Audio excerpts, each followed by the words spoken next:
ಕೃಷ್ಣಾ ನದಿ ಮತ್ತು ತುಂಗಭದ್ರಾ ನದಿ ಬಗ್ಗೆ ತಿಳಿದುಕೊಂಡೆವು.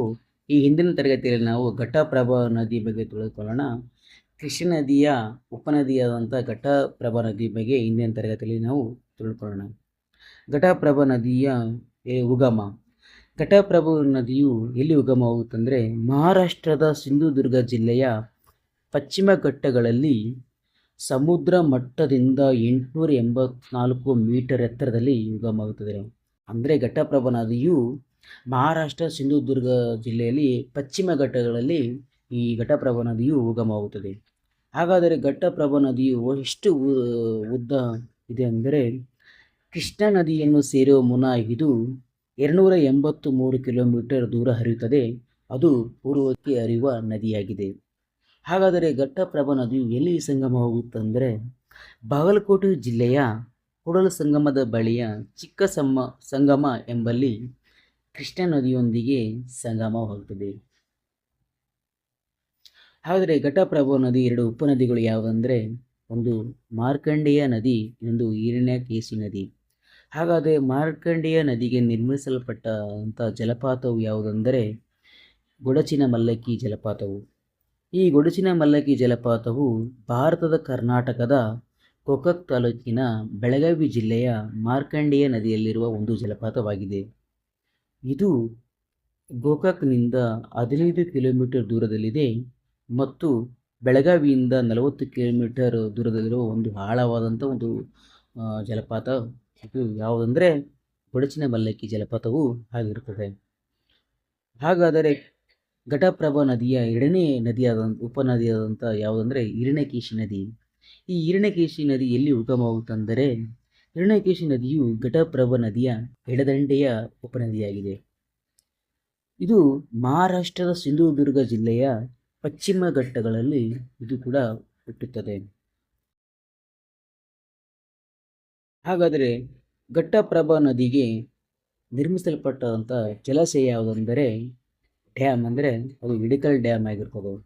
ಈ ಹಿಡಕಲ್ ಡ್ಯಾಮ್ಗೆ ಇನ್ನೊಂದು ಹೆಸರು ಯಾವುದಂದರೆ ರಾಜಲಕ್ಕಮ್ಮ ಗೌಡ ಅಣೆಕಟ್ಟು ಎಂದು ಕೂಡ ಕರೀತಾರೆ.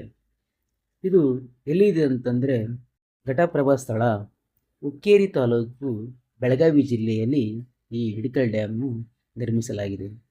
ಇದರ ಹಿಡಕಲ್ ಡ್ಯಾಮ್ನ ಗರಿಷ್ಠ ಸಾಮರ್ಥ್ಯ ಪ್ರಮಾಣ ಎಷ್ಟೆಂದರೆ 5116 TMEC ಅಷ್ಟು ಗರಿಷ್ಠ ಸಾಮರ್ಥ್ಯವನ್ನು ಒಳಗೊಂಡಿದೆ.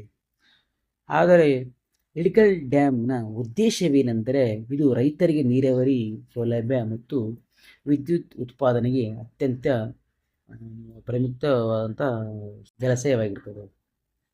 ಘಟಪ್ರಭಾ ನದಿಗೆ ನಿರ್ಮಿಸಲ್ಪಟ್ಟಂಥ ಜಲಪಾತವು ಯಾವುದೆಂದರೆ ಅದು ಗೋಕಾಕ್ ಜಲಪಾತ. ಗೋಕಾಕ್ ಜಲಪಾತವು ಅನ್ನು ಕರ್ನಾಟಕದ ನಯಾಗರ ಎಂದು ಕರೆಯುತ್ತಾರೆ. ಕರ್ನಾಟಕದ ನಯಾಗರ ಎಂದೇ ಪ್ರಸಿದ್ಧವಾಗಿರುವ ಗೋಕಾಕ್ ಜಲಪಾತವು ಬೆಳಗಾವಿ ಜಿಲ್ಲೆಯ ಗೋಕಾಕ್ ಪಟ್ಟಣದಿಂದ 6 ಕಿಲೋಮೀಟರ್ ದೂರದಲ್ಲಿದೆ.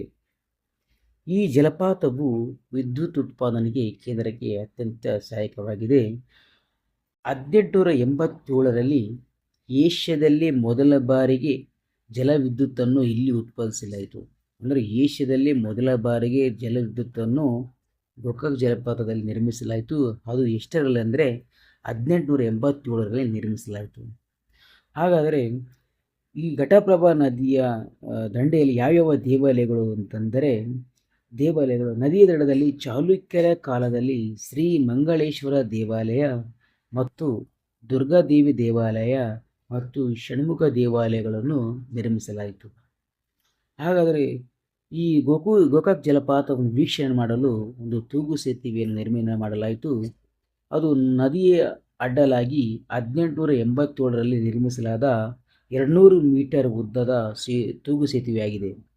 ಈ ತೂಗು ಸೇತುವೆಯು ಜಲಪಾತವನ್ನು ವೀಕ್ಷಣೆ ಮಾಡಲು ಅದ್ಭುತವಾದ ಅನುಭವ ನೀಡುತ್ತದೆ. ಓಕೆನಾ?